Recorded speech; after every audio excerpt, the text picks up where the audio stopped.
Get ready for trending news and entertainment. This is Daily Flash with your hosts, Andrea Jackson and Mitch English.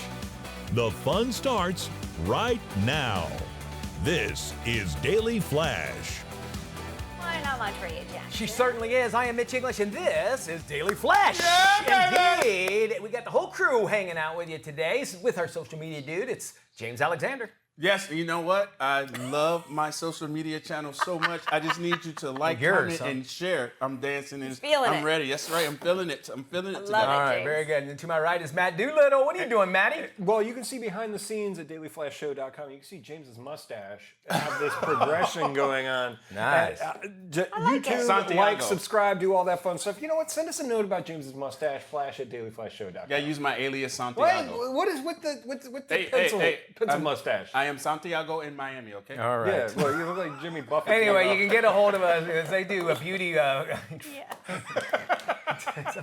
Sometimes you ever wonder, like, are we doing the same show they I are? don't think so. Some days there's a left turn, and I'm like, am I still back at the fork in the road? Because I have no clue where we're going with this. We just drove through that fork a long time ago. I love it. I love it. Scams. Have you been getting a lot of scam texts? Text or message? email? Well, I would assume that I call them scams. I never follow up. I would never, first off, get a job if somebody contacted me. I don't care if you're hiring. I know you're not real. That's the biggest one. Maddie? Oh, 100%. But now the iPhone thing has a thing where it just sends it to like it'll not disturb me. The text or the phone call? The phone calls, Okay, yeah. gotcha. How about you, James? Samsung's been doing it for years. So glad you guys just now got it. But, you know, it is what it is. Scam likely, scam likely. My mom thinks she's getting a free Apple Watch every other day. She really, oh, God bless her. Oh, my goodness. Well, get this. Across the globe, Americans get about 100 scam emails, texts, or phone calls every month. Now, compared to the rest of the world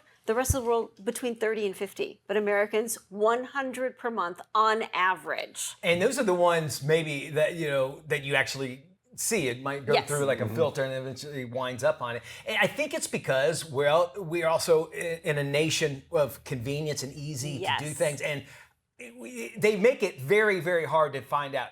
Here's the thing. If I didn't ask for it, I'm not going to search into it. Just if you have that mentality, and that's why I don't answer. If I don't know the number, I don't answer. You should always do that. Yeah, but I've also heard too that they're becoming more advanced. That even if you don't click on the link, if you just open up the text, there could be a potential for somebody to get into or access your phone. You'll love this. Like I've been getting these messages from LinkedIn about, hey, we saw your profile and we want you to be a part of our growing community and we pay up to $500 a month and blah, blah, blah, blah, blah. I'm like, really? Why wouldn't I have gotten that notice via LinkedIn instead of just a straight text message? Random text message. And then how would they have your phone number anyway? Right? Right, exactly. So it makes you think. And you'll love this. So I got a message the other day, a DM on X from someone who says, hey, were you at the Elon Musk blah, blah, blah, blah, blah or meeting or whatever? And I was like, no, you've got me confused with someone else. And he's like, oh, gosh, I'm so sorry. I thought you looked really familiar. And then fast forward about 5 days later, hey, Elon would really like to meet up with you.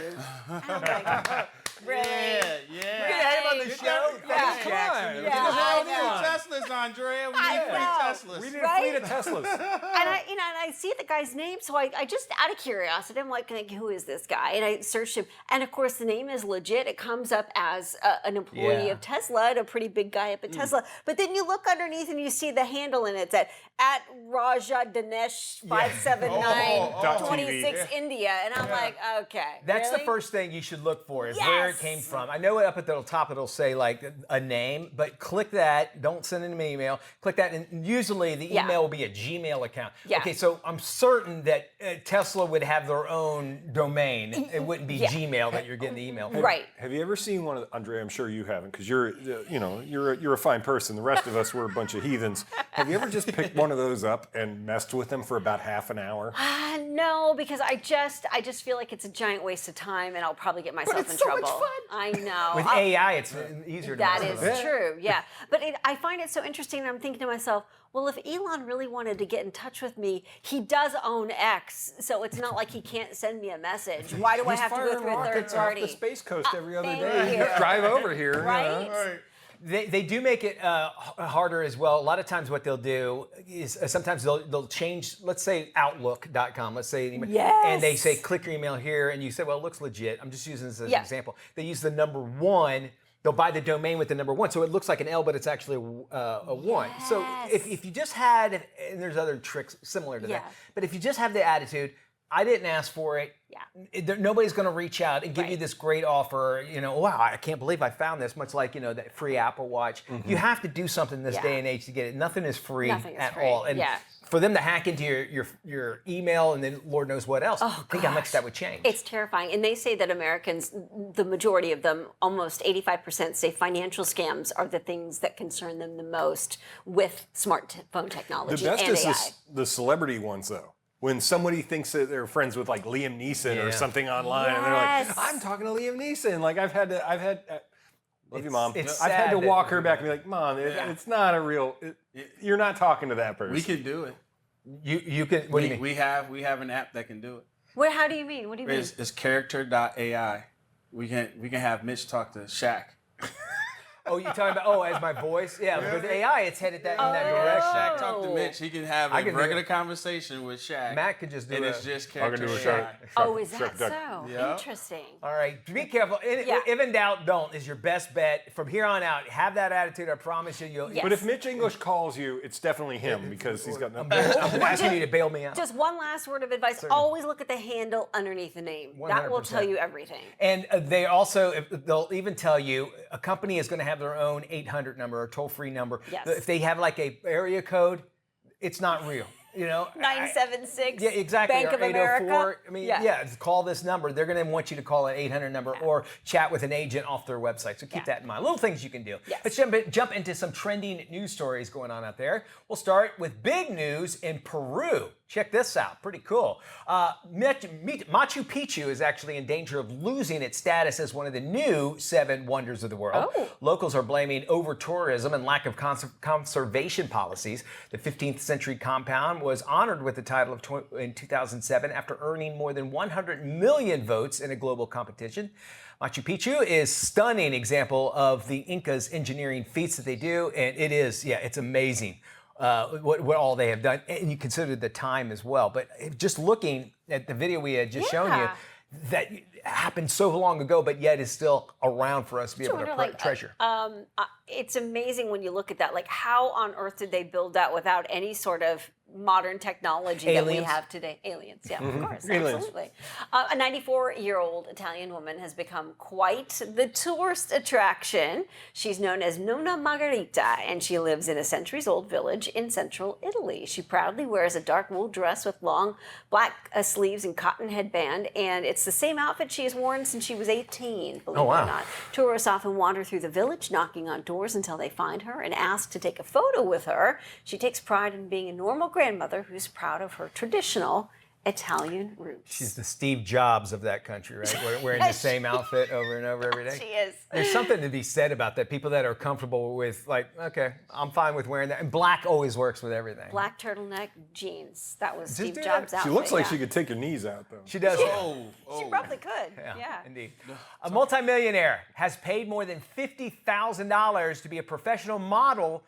To a professional model to be an egg donor. The tycoon, with an estimated net worth of $200 million, explained that he and his fiancée, Scott, spotted their unnamed donor on a catwalk in Miami and immediately wanted her genes to ensure the beauty of their future children. And he's doubling down on his anti-ugly kid crusade by admitting that sometimes we get them, but we don't always want them. Ouch! That's just scary that you want to design your child, number one. And we have seen very beautiful people that the child doesn't look like either one of them. That's, I guess, the easiest and most courteous way to say that. That's the most diplomatic way of saying that. So just because you see somebody doesn't necessarily think that they're going to look just like that. They seem to work. But to say that, what they had said about, well, having an unattractive child is not you might not always want them, that sort of thing. You get what you get. You know what's sad though is that I just hit 40 last year and I start looking at photos of myself and I'm like, I look like my dad. dang it. Like, I tried so hard to not. Courage. It's the chin and the eyebrows. I just look like my dad. Well, I get what you said. It just lets us know where you're headed. And, and if you think guys aren't doing the same thing with their wives, future wives, they look at the moms, they go, all right, well, this is how mom turned out. Can you imagine walking by somebody on the street and going, I want you to have my baby? Right? I can. Oh my God. Well, you think about some of these celebrities who've had, oddly enough, a twins, boy and a girl. Yeah. You're not telling me that wasn't cooked up in a lab somewhere? Yeah. Not buying Usually it. multiples are generally that way. Absolutely. More Flash coming up. We hope to look as pretty as we can be when we return. Stick around. This is Daily Flash. You're hanging out with AJ, Mitch English. It's time for us to take a little ride through the parenthood. Today's teens face stress that older generations never imagined with social media, the internet, AI, COVID lockdowns. We can go on and on, right? That means parents need to be proactive when it comes to their teens' mental health. Joining us now is Dr. Greg Hammer. He's the author of the book, A Mindful Teen, a very important thing we need to make sure that we're doing because we're developing the youth for tomorrow. Our teenagers, we need to make sure, they have issues as well. We need to make sure we take care of them. Doctor, welcome to Daily Flash. Great to be with you, Mitch. What should parents actually be looking for when it comes to their teens' mental health? And really, what should they do about it? That's a great question. The fact is that there are predisposing factors to having suicidal thoughts and even committing suicide. They include mental health disorders, depression, anxiety. Parents would probably be aware of those, see signs of those. There are other risk factors, including other health conditions, chronic pain, etc. But the fact is that many kids who commit suicide are very high functioning, sometimes overachieving kids, and they don't really show any signs of suicidal ideation or risk of suicide. So what parents can do, and also importantly, teachers, coaches, school counselors, is just really be very observant, open-minded, non-judgmental, and tune into your kids. And I think this, may sound trite because most parents already attempt to do those things. But I think given all the challenges that you mentioned and others that teens face these days, parents really need to be on the lookout for signs of social withdrawal, tailing off of school and athletic performance, dropping off of friends, etc. Let's talk about, you mentioned the 4 pillars of happiness for teens and that mindfulness at homes. The first being gratitude. Tell us a little bit about how these pillars are actually going to be able to help us with our teen. Well, actually, just to take a half a step back, there are treatments for kids who are withdrawn, and they include cognitive behavioral therapy. There's something called dialectical behavioral therapy. It includes mindfulness practice. And this is not only for the teen, but for the family. Okay. So I really encourage parents to embrace a mindfulness practice. And the one that I teach and practice and write about is called the GAIN practice. It's an acronym for gratitude, acceptance, intention, and non-judgment. It starts with gratitude, as you mentioned. Yes. And parents can express this with their kids. So at mealtime, maybe have a little gratitude practice before they begin having the meal. And teach their kids to be grateful. If their kids are kind of complaining about things, emphasize all the things for which we have to be grateful that other people in other parts of the world and even other parts of the country don't have, including a roof over their head, running water, and food on the table. All right, we go to A with acceptance of what? Acceptance of just who they are? Well, I think all of us have pain in our lives. I lost a child. Everyone has pain and suffering. And the idea is actually to embrace it, to sit with it, to allow it. And it's like the Serenity Prayer would have it. There are things in the world we don't like that don't apparently meet our wants and needs. And we need to learn how to sit with these and relax into them and accept them so we can live with them. And then we move on to the I, letter I, intention.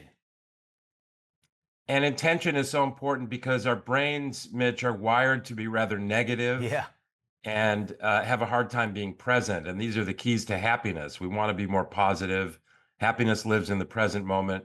So we have to have a plan or intention, and a mindfulness practice is a great example. It makes a lot of sense. And it seems like teenagers, they're just always negative. All together, I have a 13-year-old, a 14-year-old now, and everything's, negative. It's like we're always trying to tell them to think positive, so I can really buy into that. Our next one is the letter N, which is non-judgment, which is probably very hard for all of us. But how do we imply that? It is hard. It is hard for all of us, but we can have a practice. So when I teach gain meditation, I teach, for example, imagining an image of the moon or the Earth apparently suspended in space, one of these beautiful NASA images. And the Earth, for example, is neither good nor bad. It doesn't possess qualities of goodness or badness. And it's only logical for us to think that I, too, am just a person. I'm neither good nor bad. And we can learn to start to not judge everything. Because of our negativity bias, we tend to judge others, the world, and ourselves negatively, especially ourselves. And teenagers are really great at that. So as parents, we need to embody these principles, not just espouse them. Very good. More information, you want folks that could check out your website, mindfulteen.com. Great advice here. And if, again, teaching these the GAIN method, you're teaching them at a younger age, they will develop and take that all the way through their adulthood. Thank you, Doctor, for joining us. Pleasure. All right, some trending stories happening. Yeah, Victoria's Secret is ready to be sexy again, Mitch. You ready for this? The iconic lingerie maker has added new items to a new risque line of undergarments. 6 years ago, the company distanced itself from their iconic sultry angels. They even canceled their famous fashion show thanks to the cancel culture movement known as Me Too. They're bringing sex back. In these walkways, this is pretty close to what they'll see, sans the wings in the back. You know, sometimes when you watch these runways, they're just so far out that you'll never see it.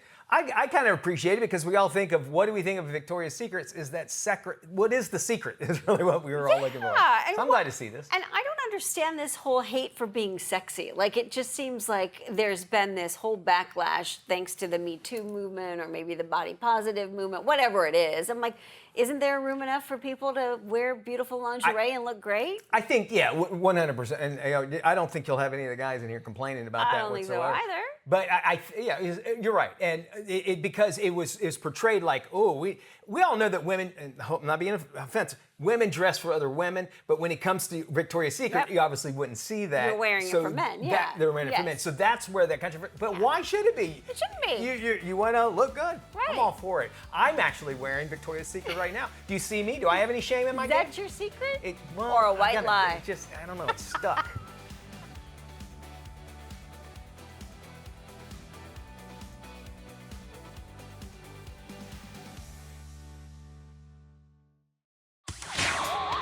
Something funny is going on, and it's happening every morning on Broadway and Friends, on great radio stations all across the U.S. of A. Broadway, T-Wall, Mitch Pancake English, and Sweet Becca. Broadway and Friends, 4 mics, 0 filters, and more opinions than your Aunt Cheryl's Facebook feed. Broadway and Friends. Want to join the madness? Hit up BroadwayandFriends.com. Spell out the word "and." And jump into the deep end, blasting for the back roads to the big leagues. Broadway and Friends. The most fun you can have with your radio on. Welcome back to Daily Flash. A Florida mom was left stunned when she gave birth to a baby boy nearly twice the size of your average newborn. 40-year-old Daniela Hines said she felt unusual pain and pressure during her C-section, but it all made sense once nurses revealed her massive 13-pound, 15-ounce newborn son. The mom of 2 said the discomfort she endured during the surgical delivery was very different from when she birthed her older son, who also came in at a hefty weight, 12 pounds, 11 ounces. Doctors say her newborn is roughly the size of a 4-month-old. According to Guinness World Records, the heaviest baby on record weighed in at 22 pounds. Was born in Italy in 1955. James, you're that old? I didn't realize you were that old. 1955? Those are my baby pictures. It is what it is. But I need him on the offensive line, so we're good to go. James's knee. That's why he's sitting down over there. Sit down. All right. Well, healthy baby nonetheless. And hopefully, maybe like companies would want to help out, with diapers and food. And 13 pounds, that big old boy, right? That poor lady to carry that much extra weight around just in your belly for the baby. Oh, God bless her. And the record, 22 pounds? Yes! That is massive. In 1955. I mean, I can kind of get it nowadays, but 1955? That's a big old boy. I'd love to follow that person's life more than 55, where they're at now.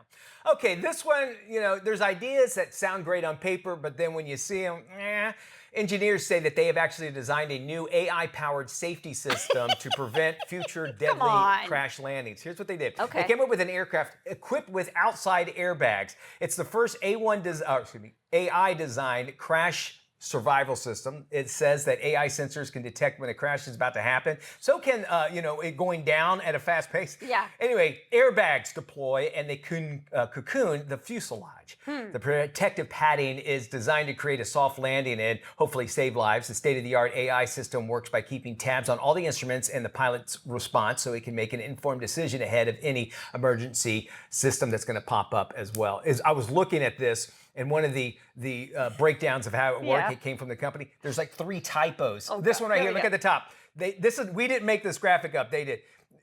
Right after aircraft, there's a letter E instead of C, and then the second box, system detox engine failure. Oh boy. So if you're sending that out, I don't know how safe I would feel if you can't do that. Yeah. It's like floaties on an airplane wing, basically, right? I've seen that, yes, and I've seen helmets that they've made for motorcyclists, and I've seen it. They actually do work. Yeah. You get a helmet. Basically, there's air. It can tell if you're going to fall down, and airbags inside it. And again, though, it's only protecting the head altogether, as a helmet should do. So bringing that up to the sky, my fear would be the thing deploys. You're in.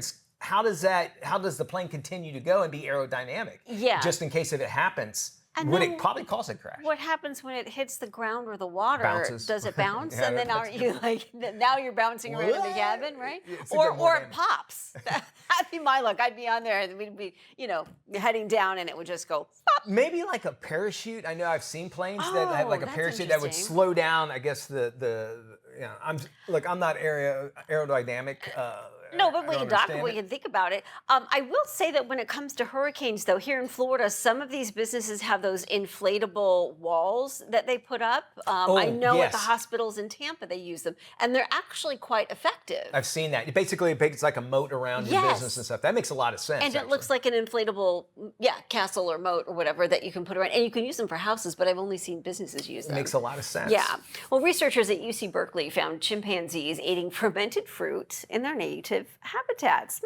Tipping it back a little bit. They are consuming the equivalent of 2 alcoholic drinks per day. The team found chimps ate about 10 pounds of fruit every day, making up about 75% of their diet. Researchers said it is not clear whether chimpanzees are actively seeking out the fermented fruit or just eating what's available to them in the wild. That's the thing we say about us, is that if something makes you feel good or whatever, that's why people drink, that's why people eat delicious foods. Yeah. In nature, it has to be the same thing. They're like, well, I feel pretty good when I eat these, so I'm going to eat more of them, right? They don't know the damage that you're doing. I guess that animal instinct is all embedded in all of us, right? Can you imagine asking the chimpanzee, how many of those fruit bombs have you had today? Yeah, have a police cop out. All right, how many fruit bombs? Do they get pulled over for swinging to the trees while under the influence? Slow it down, Eric. Yeah. It's neat to see that it kind of brings us a little bit closer to the animal kingdom, I guess, that they're not that much different, but I can't see why they wouldn't. Right? Yeah. Just if it makes them feel good, they're going to eat more of it. And if it's available to you within your surroundings, aren't you going to eat it or drink it? I agree. Yeah. All right. We have more Daily Flash coming up. We want you to check out our website, dailyflashshow.com. Stick around. We got a whole lot more headed your way right here. We got today's trends and tomorrow's talk. I love that little face that popped up on the screen. So cute.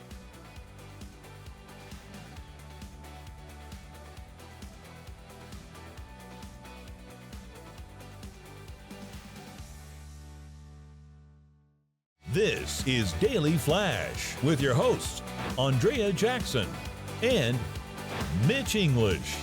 Trending news and entertainment. This is Daily Flash. Hi, everybody. Mitch English. I'm Andrea Jackson. This is Daily Flash. Today's trends, tomorrow's talk. We are seen all across the nation, and Maddie has his eye on one local favorite. On 219 affiliates across the country and the Armed Forces Network, and we love our servicemen and women out there. But you can check us out on dailyflash.com. You can just hit the Where to Watch tab, and today we are going to WDDM in Tallahassee, Florida. Hey, go Tallahassee, capital. Florida State, go Noles. No, FAMU. Check out FAMU, baby. FAMU, there you go. All right, Tallahassee, we love it up there. I drive by there. It's 75. I've never been there. Oh my gosh! Yeah.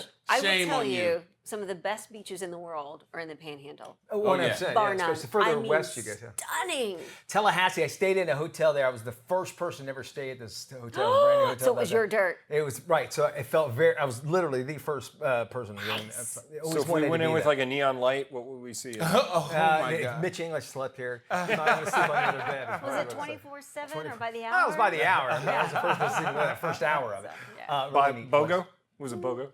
It was a buy one, get one, and hopefully never come back. And was there a flashing neon sign in the You window guys are that said thinking massage? way too much into this Massage. new... We know you I too didn't get a well. massage that night. No, you didn't? Okay. Okay. You woke up with somebody massaging your feet. We get it. I try to be optimistic in this world. I hope that you do as well because I want to live longer. Boston University has a new study out that says that they gave them a test and they found that people that had taken this test, if they score high, it's an optimism test. If they score high, they actually live longer than 85 years old. I believe So they that. started doing research about this, about optimism. It lowers stress, makes for a stronger immune function as well as better heart health and habits all over just make for better habits as well. They say that optimists tend to live 11 to 15% longer than those that are pessimistic about I believe things. that. In women, higher optimism is actually have a greater chance of living past the age of 90. You're a positive person. I think I could see you living way past 90. Oh, I don't know if I want to live past 90. You don't want to? Well, that's not optimistic at all. I Forget what I just said. Yeah, really. I do try and look at life on the sunny side up, and I find that it's easier if you have a brighter, more positive outlook on life. And don't get me wrong, we all have our bad days where you're like, ah! But I find it's just less stressful, and I feel better as a person if I don't go down that path. You know how some people can be jerks and it's fine, and everyone's like, well, he's a jerk, whatever. That's who he is. Like, I think of Sean Penn. Like, that guy can be a jerk anywhere, anyhow, anyway, and everyone still loves him. But if any other guy were to act like that, or a woman were to act like that, they would be excoriated and excommunicated from whatever, community they live in. It's a complete 100%. And I find myself not wanting to be around people like that. So if I met Sean Penn, I'd say, how you doing? I don't think I'd want to be around him. It might not even be that way. It might. But it Comes across that way sometimes, 100%. yes. You said that you feel better Yes. being an optimistic person. You should as well because, as mentioned, optimistic people have shown to have better cardiovascular health, higher immune response, as well as less inflammation. Do you find that to be the case? I do find that to be the case. And I think like anytime you go into like a customer service sort of situation, you need to take the upper hand. Be bright, be positive, be friendly, and it will change your entire experience. It does spill off to the other person too. Yeah. It's like, especially when I'm trying to get at you and you just have a great attitude. How do you fight that? First off, number exactly. one. And again, if you can't find any positive people to be around, you're probably the negative person. Ooh, that's you a know what good I'm saying? point. Because you look for yourself in other people. So I was at the doctor's office yesterday for the annual, wellness exam, and they were running a little bit behind. I didn't care. And it's like, once you're in those kinds of situations, if you get fussy or impatient, it's not going to help you, right? And so the lady's like, we'll be with you in just a minute. I'm like, oh, hey, no worries. There was another person in the waiting room, and they were like, I've been here for 20 minutes. La, la, la, la, la, la, la, la. And the lady just kind of tuned her out. And I'm like, okay. Yeah, I'm sure they make a mark on your Now you're going to be there for 40 exactly, yeah. Now you're going to wait 40 minutes. So Now try to put be you that way. into the line. Yeah, but I think if you're just positive and you create the reaction as opposed to waiting for how you should react. And optimistic people can see on the other side of whatever it is, and they're okay with if it didn't turn out the way that they thought it would because they're still optimistic. There's a reason why. So keep that in mind. We'll stay optimistic and bring you more Flash after this. Glass half full.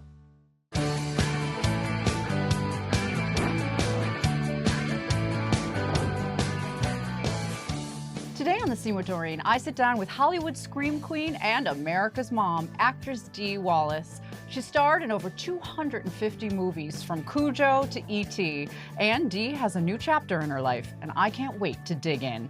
Check it out. Gently. Cujo. His name's Cujo. Cujo? Cujo? as Donna Trenton in Cujo. Everything that you could have possibly drawn from, you drew in that movie. And so much so, like, you had to go to rehab pretty much after. They had to, like, you were so exhausted that, I mean, they had to, Not mental rehab. I blew my adrenals out. Right. People don't understand that your body and your brain don't know you're acting. So if you're doing a movie like Cujo, where you are literally in fight or flight for 2 months, your body and your brain go through the same chemical trauma as you would if you were trying to escape some horrible, horrible killer. In appearances, because, Hollywood is smoke and mirrors, it looks like you're in sweltering heat, but I've read that you were freezing up there. It was Northern California in December. I looked over at Danny and he was going like that. And I called Louis Teague, our director, over, and he said, Danny's freezing. Is there any way we can get a heater? So they carved out a place in the front of that wonderful little Pinto and put a little electric heater in there, on top of having no clothes on. Right.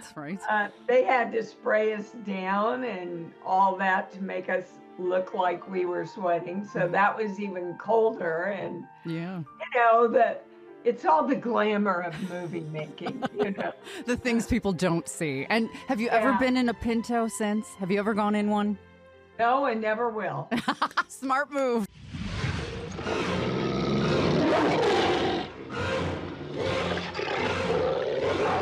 And you were working with Blake Edwards. He said that you could line up 9 little old ladies against a wall and you could shoot them all. And somehow that audience would end up sympathizing with you. So if anyone was ever going to shoot a dog and come out looking great about it, it was you. Well, thanks for that. And he did say that. Yes. By the way, and that's why I got hired for E.T. That's terrific. For many people back in 1982, you became a member of their family. E.T. opened the door that gave you the moniker of America's Mom.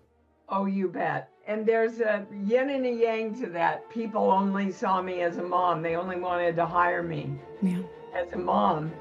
And it's interesting, I get the question a lot, how could you play such a good mother? You didn't have any children. And I said, no, but I had a mother. Right. And a wonderful grandmother. They were 2 really strong broads. As they were walking you into church, they could tell you a dirty joke. IamDeeWallace.com. Learn more about Dee and her gift of healing. Purchase her many books, including her latest, Born, Giving Birth to a New You. And listen to her podcast, Conscious Creation, every Sunday morning at noon Eastern, 9 a.m. Pacific on Blog Talk Radio. I wish I could do 20 hours of this with you. Amazing interview. Thank you so much for your research. And if you want to hear more of our incredible interview, visit here. I'm Doreen Taylor with The Scene with Doreen, here at the Daily Flash each week. See you next time.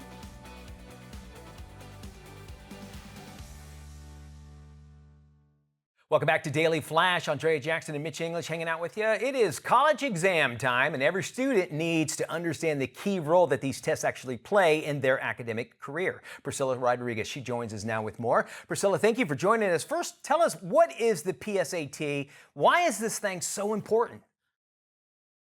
Sure. Thanks so much for having me. We're talking at a really important time of year for students. Every October, millions of 10th and 11th grade students take a test called the PSAT NMSQT. A lot of letters for one 2-hour test that stands for Preliminary SAT National Merit Scholarship Qualifying Test. And really what I'd love to do is encourage students and parents to think about it not just as a test, but as a real opportunity. It's an opportunity about halfway through high school to see where the student is in their reading, writing, and math skills when they still have a few years ahead of them to keep building on their strengths. It can identify students who are well suited to take AP or advanced placement classes in their high school.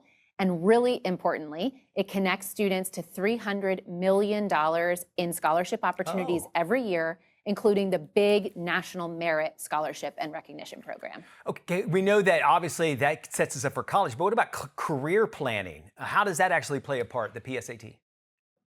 Yeah, the PSAT and MSQT can play a really helpful role, again, halfway through high school in helping really start opening conversations about career and college opportunities for students. And that's because it's a test of foundational reading, writing, and math skills.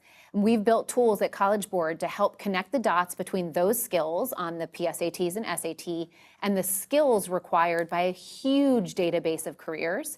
So students can start thinking about their skills and their interests and start exploring career pathways, some that require college and some that don't, but really start thinking about what they might want to do after high school. And folks can go and get more information where at? They can go to psat.org to learn more about the test, how to practice and prepare, and the scholarship, career, and college opportunities that I mentioned. Fantastic. Thanks so much. We'll make sure we post this on our website at dailyflashshow.com/FMI. New research reveals a sharp decline in consumer loyalty. Sarah Richter joins us now with more insight. Hi, Sarah. What are the key findings from your recent report on consumer loyalty? Trend loyalty is rising, and it's posing a real threat to true lifetime loyalty. 1/5 of Americans have bought trending products on social media, but 30% quickly lose interest, highlighting the fleeting nature of trend-driven engagement. True loyalty is actually declining globally. In fact, it dropped 5 points year over year for the first time. But the good news is, if you're in the US, actually you're bucking the trend, and true loyalty in the US actually rose 4 points to 73%. And that tells us that US brands are embracing the engagement era by adapting faster to get ahead of customer expectations. Okay, so how should businesses use AI to encourage consumer engagement and retention? So there are 3 key ways. First, real-time personalization. AI enables brands to respond instantly to customer signals across all channels. Second, a connected customer view. Brands like Molton Brown are showing us how to use AI to combine online behavior, in-store interactions, and campaign data to deliver truly tailored experiences. Third, scalable engagement. AI helps marketers deliver meaningful interactions at scale, building both trust and loyalty. And what do you think could empower businesses to stay ahead of the AI game and anticipate their customers' needs? Well, brands need to have data-driven agility. They must connect customer data and act on it quickly. Making loyalty a strategic compass is a fantastic way of thinking because it's all about putting your customer and customer loyalty at the center of your business, not just in a marketing program. And those AI-powered insights, they really do help brands predict behavior and personalize experiences in real time. Best place for us to go for more information? You can find more information by visiting amarsis.com and downloading the full Customer Loyalty Index and the Business Loyalty Index report. Sarah, thank you so much for joining us. We'll post this on our website at dailyflashshow.com/FMI. You know, this is a little scary trend out here. High school students are now reading and learning math as well as science at historic lows. No surprise there. Nation's report card is the first report to be released since the pandemic, so about 5 years. It reveals that almost half of high school seniors are now testing well below basic levels in math as well as reading. Only 35% are at or above a proficient reading level. One key issue the report highlighted was the school absenteeism, with the number of absent students in schools rising among all age groups. Educators and policymakers say that it's very critical for parents to stay engaged and check in with their teachers about assignments as well as their child's attendance. Having a bonus son of 14 who tells me, this is what I hear all the time, you know, his grades, and because he check it on the computer, and they haven't tested it, or they haven't put it in the books yet. And that's the only way we have to gauge if they're doing their work or not. And it's like, I did it, but I think he's hoping we'll forget in a couple of days for us to follow up again. And a lot of the times, actually, I should say, I mean, he was right on it, but I think that's one reason, but if you just need to talk to the teachers, you'll get a better understanding of what they're doing now when they go in school, because it is different than what you and I did. Yeah, and I think attendance is a really big part of it. I'm always fascinated by these studies, because if you find out who's done them or how they've conducted the research, that can obviously change the shift of the results that they get. And I don't know if they took into account that so many kids are now being homeschooled. Oh, you that's a know, good point, so yeah. how do you make up for the kids who've left public education and are now being homeschooled or going to a charter school? You know, and that's nothing to say against homeschooling. You know, you'll find a lot of kids, they get a great education that way, so long as it follows along with what they would have learned in school. Yes. But they get more attention because it's obviously a smaller classroom. Yeah, and I'm wondering, like, how do they gauge the scholastic developments of those kids who are being homeschooled? And of course, you're seeing a decrease in public school education classes with more of those kids and more parents deciding, you know what, I think I might do a better job educating my own child. We got used to having them at the house. Yep. So we might as well teach them here as well. French President Emmanuel Macron and his wife Brigitte will provide evidence to a U.S. court to prove the French First Lady is in fact a woman. The two are submitting the documents as part of a defamation lawsuit against commentator Candace Owens, who claimed that Brigitte Macron was born a male and later secretly transitioned. The Macrons filed a lawsuit against Owens back in July. Brigitte was 39 years old when she became the future French leader's teacher, and he was only 15 at the time. Wow. The pair married in 2007. Why is this so important? And that's a great question. And then how does that change the public dialogue? It doesn't, because if people think that, they're going to think that. They're not going to change their mind. The seed's been planted. I guess it's sad that they have to do this. I guess it's like, no, I have to prove them a woman, and you know what that puts on her as well. Yeah. It's like, I look like a man. Yeah. I don't know. I know, I'd be more insulted about that than I would about anything else. All right, we have more Flash coming your way. Stick around. Yeah, we're not done with this. KSA Entertainment is dedicated to uplifting the communities we serve. Through KSA Cares, we're bringing awareness to the causes that matter most, supporting those who work tirelessly to make a difference. From honoring veterans to championing environmental responsibility, KSA Cares is committed to inspiring positive change. At KSA Entertainment, we're here for the stories that bring us closer. Innovate with us. We can make a difference. What's the best way of waking up? Maxwell House. Maxwell? Oh, Maxwell Apartment. I'm sorry. Excuse me? Yes, Maxwell House, the coffee giant, has come forward, and for a special time, a limited time, they're going to release Maxwell Apartment coffee, because they're saying more Americans are renting now than they are buying homes. So the money that you could save by subscribing to the Maxwell House Apartment coffee service, you'll save money in the long run. I see. So it's a delivery service called Maxwell Apartment. Maxwell Apartment. For 1 year, you'll be able to get limited this. Time. So if it's apartment, it comes with screaming next door and the smell of cigarettes. Yes, I think so. Absolutely. And a leaky faucet. But this is kind of a chance for them to get their name out for free publicity, right?